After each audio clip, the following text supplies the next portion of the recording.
ಕೋಲಾರದಲ್ಲಿ ವಿವಾಹಿತ ಪ್ರಿಯಕರನೊಬ್ಬ ತನ್ನ ಪ್ರಿಯತಮೆಯನ್ನು ಚಾಕುವಿನಿಂದ ಇರಿದು ಬರ್ಬರವಾಗಿ ಕೊಲೆ ಮಾಡಿದ್ದಾನೆ. ಕೆಲಸಕ್ಕೆ ತೆರಳುತ್ತಿದ್ದ ನರ್ಸ್ ಸುಜಾತ ಕೊಲೆಗೀಡಾಗಿದ್ದು, ಪರಾರಿಯಾಗಲು ಯತ್ನಿಸಿದ ಆರೋಪಿ ಚಿರಂಜೀವಿಯನ್ನ ಸಾರ್ವಜನಿಕರು ಹಿಡಿದು ಪೊಲೀಸರಿಗೆ ಒಪ್ಪಿಸಿದ್ದಾರೆ. ಪ್ರೀತಿಸುತ್ತಿದ್ದ ಯುವತಿ ಪ್ರೀತಿ ಹಾಗೂ ಹಣಕಾಸಿನ ವ್ಯವಹಾರದ ನಡುವೆ ಉಂಟಾದ ವಿರಸವು ಕೊಲೆಯಲ್ಲಿ ಅಂತ್ಯವಾಗಿರುವ ಘೋರ ಘಟನೆ ಕೋಲಾರ ನಗರದ ಹೊರವಲಯದ ಬಂಗಾರಪೇಟೆ ಬ್ರಿಡ್ಜ್ ಬಳಿ ನಡೆದಿದೆ. ತನ್ನನ್ನು ಪ್ರೀತಿಸುತ್ತಿದ್ದ ಯುವತಿಯನ್ನೇ ಪ್ರಿಯಕರ ಚಾಕುವಿನಿಂದ ಇರಿದು ಬರ್ಬರವಾಗಿ ಕೊಲೆ ಮಾಡಿದ್ದಾನೆ.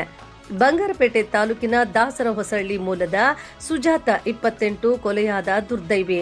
ಈಕೆ ನರಸಾಪುರ ಕೈಗಾರಿಕಾ ಪ್ರದೇಶದ ಬೆಲ್ಟ್ರಿಸ್ ಕಂಪನಿಯಲ್ಲಿ ಸಾಫ್ಟ್ ನರ್ಸ್ ಆಗಿ ಕಳೆದ 3 ತಿಂಗಳಿನಿಂದ ಕೆಲಸ ಮಾಡುತ್ತಿದ್ರು. ಯಳಬುರ್ಗಿ ಗ್ರಾಮದ ಚಿರಂಜೀವಿ 27 ಎಂಬಾತನೇ ಕೊಲೆ ಮಾಡಿದ ಆರೋಪಿ. ಈತ ಹೊಸಕೋಟೆಯ ಖಾಸಗಿ ಫೈನಾನ್ಸ್ ಕಂಪನಿಯೊಂದರಲ್ಲಿ ಕೆಲಸ ಮಾಡುತ್ತಿದ್ನು. ಆರೋಪಿ ಚಿರಂಜೀವಿ ಫೈನಾನ್ಸ್ ಕಂಪನಿಯಲ್ಲಿ ಕೆಲಸ ಮಾಡುವಾಗ ಸ್ತ್ರೀ ಶಕ್ತಿ ಸಂಘಗಳ ಮೂಲಕ ಸಾಲ ನೀಡುವ ಮತ್ತು ಹಣ ವಸೂಲಿ ಮಾಡುವ ಕೆಲಸ ಮಾಡುತ್ತಿದ್ನು. ಈ ಸಂದರ್ಭದಲ್ಲಿ ಸುಜಾತ ಪರಿಚಯವಾಗಿ ಇಬ್ಬರ ನಡುವೆ ಪ್ರೀತಿ ಅಂಕುರಿಸಿತ್ತು. ವಿಶೇಷವೆಂದರೆ ಆರೋಪಿ ಚಿರಂಜೀವಿ ಈಗಾಗಲೇ ವಿವಾಹಿತನಾಗಿದ್ದು, ಇಬ್ಬರ ಮಕ್ಕಳ ತಂದೆಯೂ ಆಗಿದ್ದಾನೆ. ಪೊಲೀಸ್ ಮೂಲಗಳ ಪ್ರಕಾರ ಇಬ್ಬರ ನಡುವೆ ಕಳೆದ ಕೆಲವು ದಿನಗಳಿಂದ ಹಣಕಾಸಿನ ವಿಚಾರಕ್ಕೆ ಭಾರೀ ಜಗಳ ನಡೆಯುತ್ತಿತ್ತು. ಸುಜಾತ ಆರೋಪಿಯಿಂದ ಹಣ ಪಡೆದಿದ್ಲು ಎನ್ನಲಾಗಿದ್ದು, ಈ ವಿಚಾರವಾಗಿ ಈ ಹಿಂದೆಯೂ ಚಿರಂಜೀವಿ ಆಕೆಯ ಮೇಲೆ ಹಲ್ಲೆ ಮಾಡಿದ್ನು. ಈ ಸಂಬಂಧ ಬಂಗಾರಪೇಟೆ ಪೊಲೀಸ್ ಠಾಣೆಯಲ್ಲಿ ಪ್ರಕರಣ ಕೂಡ ದಾಖಲಾಗಿತ್ತು. ಆದರೂ ಬುದ್ಧಿ ಕಲಿಯದ ಆರೋಪಿ ಇಂದು ಬೆಳಗ್ಗೆ ಸುಜಾತ ಕೆಲಸಕ್ಕೆ ತೆರಳುತ್ತಿದ್ದಾಗ ಕೋಲಾರ ಬಸ್ ಡಿಪೋ ಬಳಿ ತಡೆದು ಮಾತುಕತೆಗೆ ಇಳಿದಿದ್ದಾನೆ. ಈ ವೇಳೆ ಮಾತಿಗೆ ಮಾತು ಬೆಳೆದು ತನ್ನ ಬಳಿಯಿದ್ದ ಚಾಕುವಿನಿಂದ ಸುಜಾತಳಿಗೆ ಮನ ಬಂದಂತೆ ಇರಿದಿದ್ದಾನೆ. ಸ್ಥಳೀಯರಿಂದ ಆರೋಪಿ ಬಂಧನ ಸುಜಾತ ಕಿರುಚಾಟ ಕೇಳಿ ಸ್ಥಳಕ್ಕೆ ಧಾವಿಸಿದ ಸಾರ್ವಜನಿಕರು ರಕ್ತದ ಮಡುವಿನಲ್ಲಿ ಬಿದ್ದಿದ್ದ ಯುವತಿಯನ್ನ ಕಂಡು ಆಘಾತಕ್ಕೊಳಗಾಗಿದ್ದಾರೆ.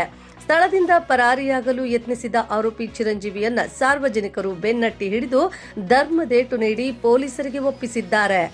ವೈಯಕ್ತಿಕ ಮತ್ತು ಹಣಕಾಸಿನ ಕಾರಣ ಇನ್ನು ಘಟನಾ ಸ್ಥಳಕ್ಕೆ ಭೇಟಿ ನೀಡಿದ ಕೋಲಾರ ಜಿಲ್ಲಾ ಪೊಲೀಸ್ ವರಿಷ್ಠಾಧಿಕಾರಿ ಕನ್ನಿಕಾ ಸುಕ್ರಿವಾಲ್ ಮಾತನಾಡಿ, ವೈಯಕ್ತಿಕ ಮತ್ತು ಹಣಕಾಸಿನ ಕಾರಣಕ್ಕೆ ಈ ಕೊಲೆ ನಡೆದಿದೆ.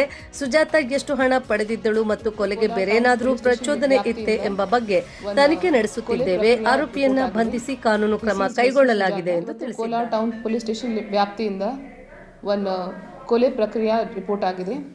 ಡಿಸೀಸ್ಡ್ ಹೆಸರು ಸುಜಾತ 28 ಇಯರ್ಸ್ ಮತ್ತು ಆರೋಪಿ ಹೆಸರು ಚಿರಂಜೀವಿ 27 ಇಯರ್ಸ್. ಇಬ್ಬರಿಗೆ ಮೊದಲಿಂದ ಪರಿಚಯ ಇದೆ. ಈ ಸುಜಾತ ಒಂದು ಖಾಸಗಿ ಕಂಪನಿಯಲ್ಲಿ ನರ್ಸ್ ಆಗಿ ಕೆಲಸ ಮಾಡ್ತಾಯಿದ್ರು. ಚಿರಂಜೀವಿ ಒಂದು ಖಾಸಗಿ ಕಂಪನಿಯಲ್ಲಿ ಫೈನಾನ್ಸರ್ ಆಗಿ ಕೆಲಸ ಮಾಡ್ತಾಯಿದ್ರು. ಸೊ ಬೆಳಿಗ್ಗೆ ಇಬ್ಬರು ಕೋಲಾರ ಬಸ್ ಡಿಪೋಗೆ ಬಂದಿದ್ದರು. ಅಲ್ಲೇನಾದರೂ ಮಾತುಕತೆ ಆಗಿ ಗಲಾಟೆ ಆಗಿತ್ತು. ಅದೇ ಸಂದರ್ಭದಲ್ಲಿ ಚಿರಂಜೀವಿ ಇವರಿಗೆ ಸ್ಟ್ಯಾಬ್ ಮಾಡಿದರು. ಮತ್ತು ಅಲ್ಲಿ ಯಾರು ಜನ ಇದ್ದರು ಅವರಿಗೆ ಹಿಡಿದಿದ್ರು. ಇದರ ಬಗ್ಗೆ ಆಲ್ರೆಡಿ FIR ರಿಜಿಸ್ಟರ್ ಆಗ್ತಾ ಇದೆ. ನಾವು ಆರೋಪಿ ನಮ್ಮ ಪೊಲೀಸ್ ಕಸ್ಟಡಿಯಲ್ಲಿದ್ದಾರೆ. ಪರ್ಸ್ನಲ್ ಅಫೇರ್, ವ್ಯಕ್ತಿಗತ ಶುಗಿದು ಆಗಿದೆ ಅಲ್ಲ, ಮೊದಲಿಂದ ಪರಿಚಯ ಇದೆ. ಸ್ವಲ್ಪ ಲೋನ್ ಇಸ್ಕೊಂಡಿದ್ರು ಇವ್ರ ಕಡೆಯಿಂದ, ಚಿರಂಜೀವಿ ಕಡೆಯಿಂದ. ಬಟ್ ಅದು ಅಮೌಂಟ್ ನಾವು ಕನ್ಫರ್ಮ್ ಮಾಡಿ ನಿಮಗೆ ಹೇಳ್ತೀವಿ.